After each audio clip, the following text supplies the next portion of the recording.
Hey people in Wisconsin, we are going to show you a little tour of what a local Missouri farm may look like. And there's my dad.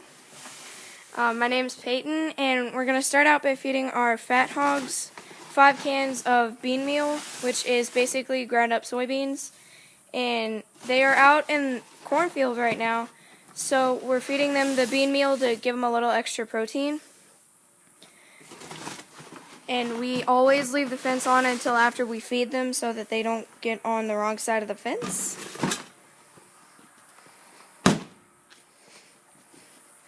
And those are all the hogs out there. There's some more hogs, and you can see our horses. And that there behind them is the cornfield that they are in. And we're basically just have them out on that dirt lot next to the farrowing house, which they can't get into right now.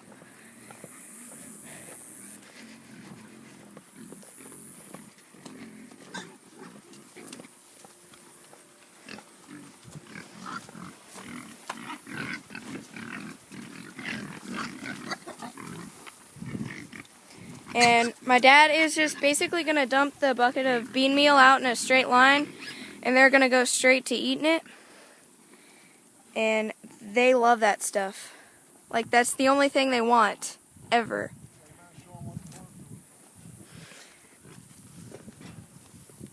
Crossing over a hog panel is not easy when you have a phone in one hand.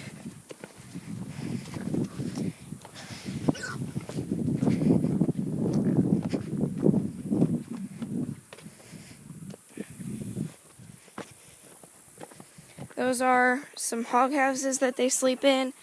And then here's the cornfield. We have electric fence up to keep them in, because if you get shocked, it hurts a lot. Personal experience. And they basically just harvest their own corn. Normally we would feed them some shell corn along with the bean meal, but since they're already in a cornfield, we don't feed them any shell corn.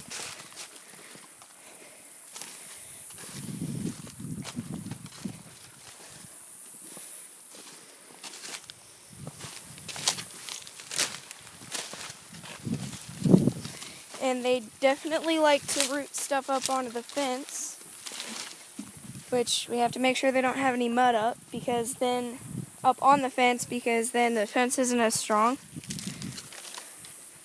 This is what the big cornfield looks like before they get into it. And this is what it looks like afterwards.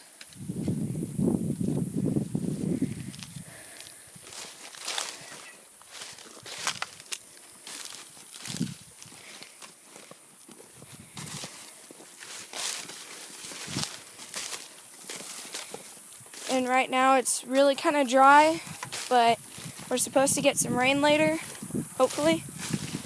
And it's really hot too.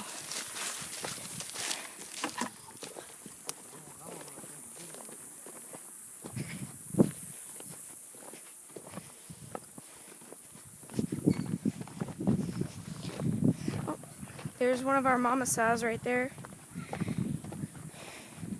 Next, I think we're going to show you our other hogs that we have. We have 5 sows. 4 of them are bred, and 1 of them already has her babies.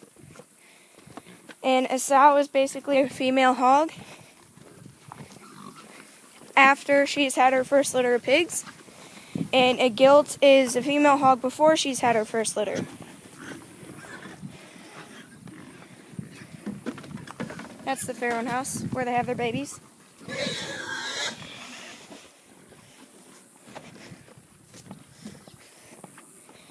That's the water that our horses drink out of. It's a homemade water, and it's got a float on it. It's just to make sure that it doesn't overflow, and we don't always have to pack water out to them. Which they're not in here right now. They're over across by the pond.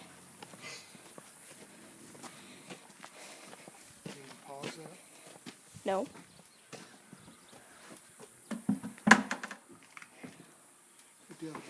Okay. So in this orange bucket here, we feed 1 can of sow supplement, which is in pellets, and then 5 or 6 cans of corn. Then in that white bucket for the one sow that has her pigs, we feed about a quarter can of the pellets, and then 5 or 6 cans of corn. And that's about a 1 pound coffee can. 3 pound coffee can.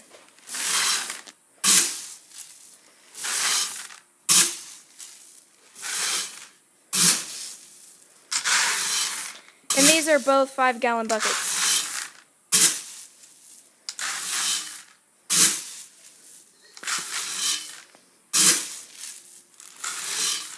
I believe that's 6 cans? 5. 5.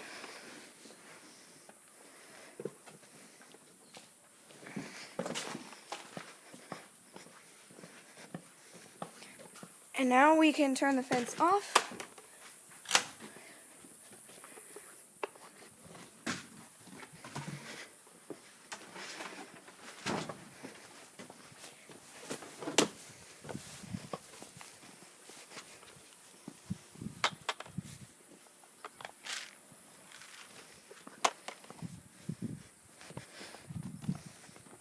And my dad is going to go over there to a concrete slab that we have for the 4 sows that are bred. And he's going to do the same thing that he did with those pigs over there. He's just going to dump it out in a straight line.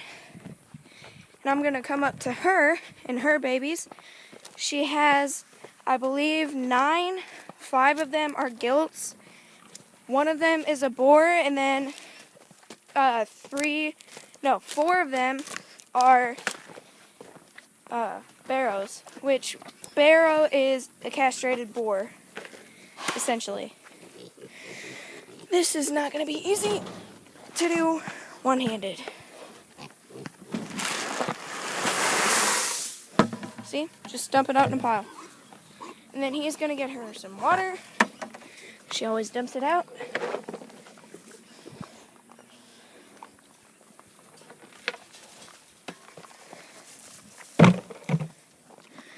Just to get some of that mud out.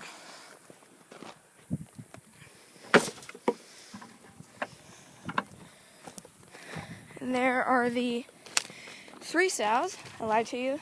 There's not 4. There's 3 sows over there. They're eaten, and they are bred. He's carrying water up to her. And basically what he's going to do is he's going to dump that orange bucket full of water in that black tub that we have for water. And now we are going to go feed our horses. We have 2 of them, and one's name is Tequila and the other's name is Skippy. Skippy is an 18-year-old bay mare, and then Tequila, I believe, is a 25 or 26-year-old sorrel male. They get along really well. We ride them quite a bit, and we are giving them some extra feed. Just to kind of, because all they have now is grass, and it's not the best grass in the world. So we just give them a can of feed, about like that, each. And we give the older one a little extra because he's thinner than the 18-year-old. And the mare does not like to leave Tequila's side, so they're kind of in love, I think. And there's my grandma right over there. We are actually across the bean field from my house at my grandma's, and I have no idea what she's doing. But here's the pond that we have, or that they have. It used to have a ton of fish in it, but it doesn't have that much fish in it anymore. There's really no one that goes fishing here. So what we do for the horses is we dump it out into 2 piles. The smaller pile is for Skippy, and the bigger pile is for Tequila. Come on, guys!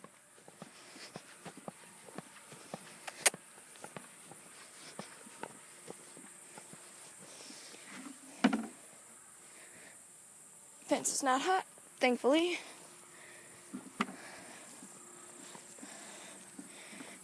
Come on, Skippy. Here, Tequila. Good boy. Skippy, you old dummy. Right there. Now, Skippy is a very pretty horse. She's got a star on her head. No, there's nothing in there for you. And then Tequila, he's a sorrel, which is red body and a red mane and tail with a stripe down his face. And you can see he's kind of thin. We're trying to fatten him up a little bit. Over here. Back up. Back up. Come on, you stupid. There. And a bay is obviously a brown body with a black mane and tail. Well, brown or red. So, I think that's it. Anyways, this is what a local Missouri farm may look like. We raise corn, soybeans. We do raise quite a bit of milo. We raise walnuts, cotton. Cotton's down in the boot heel, down in the south. So, I think that's it. Thank you guys for watching, and I'm glad that my group could show you a tour of what farm might look like. Bye.